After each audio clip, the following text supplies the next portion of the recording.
Hi, I'm Dave Koch. Welcome to part 5, surviving your first 2 years as a real estate photographer.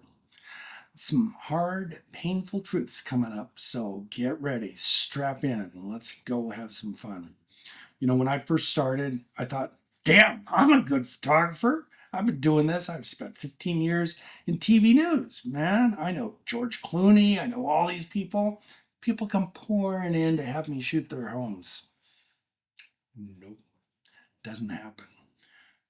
I think unless you have a big edge, know a lot of realtors, or have something like that going on, your first 3 months, you may have zero clients. I think you'll be lucky to get three or four your first year, maybe five.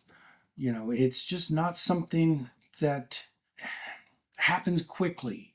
You have to work at it, and you have to make relationships with people, and that's just not something that happens overnight. Edit your images. When you've got the time to edit, editing is a very useful thing to do because you learn so much about photography from your editing if you pay attention and if you're willing to learn. I learn a lot about what I need to be shooting when I go into the edit and I find out, oh, I need a window pull that's darker or lighter than what I've been doing. There's so much you can learn when you edit your own things. And when you're just starting out, the thing you've got the most of is time. So take advantage of that. It's also a really good time to experiment. If you're shooting HDR and you want to get into flash or flambient or something like that, continue to shoot HDR. It's what you know, it's what you're comfortable with. But as soon as you've done that shot in HDR, shoot it with the flash and try and make that work and make that transition. This is your best time to learn and grow, is when you're not busy and you can take the time to do more and better things. So I encourage you, take on all the jobs that you can and do as much work as you can and just get better. Don't trust your wife or your husband or your best friend to critique your images. Put them online. Get brutal critiques. Critiques that just say, oh, yeah, that's really good.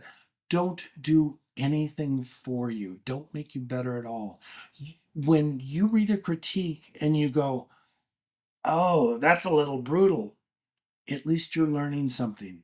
If it's from somebody who knows what they're doing, if it's just Joe Blow on the internet, again, I don't know that I'd take it to heart.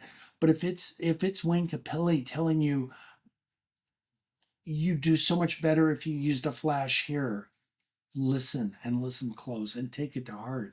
Because when you get a critique from somebody who knows what they're doing and they're right, that's where you really get better. Here are the hard facts. In 2024, that's this year that's just ending right now, the Bureau of Labor Statistics found that 20.4% of businesses fail in the first year. So 20% of all businesses fail, just flat out. 49.4, so practically half of all businesses fail in the first 5 years. And 65% fail within the first 10 years. Does that sound bad? Guess what? It gets worse. Are you ready for this? Dane Sanders, in his book, Fast Track Photographer, says that 60%, well over half, give up their photography business in the first year. 60% gone in 1 year. Of the remaining 40%, another 25 quit in the next year. So that's 40, so that's 10%. So 70% are gone in 2 years. Those that make it to year 3 will generally make it, but you see a tremendous drop off, more than the national average in those first couple of years.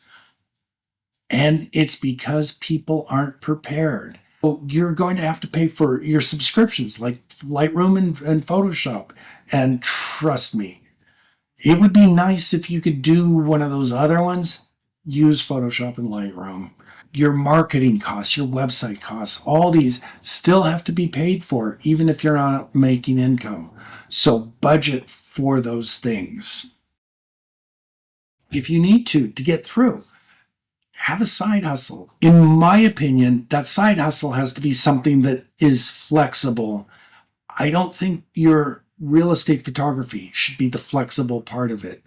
If you're only available on Saturdays and Sundays and weekdays after 5, you're not going to be that appealing to a realtor. You need to be able to shoot during the day when realtors need their things shot. So make that side hustle flexible. Hopefully, like I said, you've got a spouse that's got some income. Hopefully, you've put money aside. Be a second shooter for someone. That's another way to learn while you're making money. You're going to have to find the things that are right for you to do this. But you are going to have to plan for 2 years at least of not making a whole lot of money if you want to succeed. Maybe you can also do some other photography related things. Maybe you could do headshots, things like that on the side, or just brainstorm. Find something to do, something to add into that income. There is another possibility, and I kind of hate to mention it, but it's something you can do. I think earlier in one of the other lessons, I've mentioned the idea that there are these national companies that hire freelancers. You can do that to get started. You will find that you cannot take your clients with you. There's a lot of other disadvantages to it, low pay, things like that. But that may be better for you. You are going to get health care with things like that, or at least some of the jobs that I know of. So, again, find what's right for you. Also, it's super important to keep in mind that this is a one person race. This is you out there trying to win in your market. It really doesn't do you any good to compare yourself to other people either in your market or that you see on social media. Just because you see someone that looks like they're killing it on Insta or Facebook doesn't mean, first off, that they actually are. And second, it doesn't mean they started in the same place that you did. Everybody does this differently. Everybody should do it in a way that fulfills themselves. So, to wrap this all up, the first thing you need to know is you are going to have little to no income for the first year to 2 years. Nothing you can rely on and nothing you can raise a family on. So, have a plan for dealing with that. Have multiple plans. There are multiple things you can do. Diversify your income stream. Have a spouse that has an income that's good. There's a lot of different things you can do, but plan for it. If you beat the system, if you do better than I'm predicting, more power to you. That's awesome. I'm happy for you. But for the most part, plan on 1 to 2 years, no income. While I can say confidently that you have great potential for making money, it's not something you're going to make money at in the first year, first 2 years, maybe even the first 5 years. You may just be happy to get through those first 2 years and just be self sustaining. Ultimately, though, hopefully you will make some money on it. But the idea is this is a long-term process. You invest in yourself, you believe in yourself, you work hard, and you put all this time and effort into it so that when you do move down the road and you're working higher paying jobs, you can enjoy it then. So definitely think of this as a long-term, not a short-term proposition. You will make money if you work hard, but it's going to be down the road. Now that I've completely shot your spirits down and made you feel like, oh my gosh, do I even want to try this? We're going to go try and lift you back up a little bit. Our next segment will be about how to go after and gain clients. And that's something that I think we can all use and learn from. My little pro tip for this session: have a financial cushion no matter where in this process you are, whether you're a beginner or you're experienced and you've been running a business for 10 years.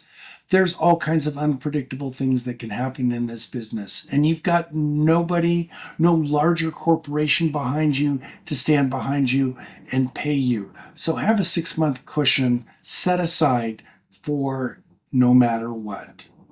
I hope you found this video useful. If you did, there's plenty more videos and an extended version of this video on my website. Link in the description below.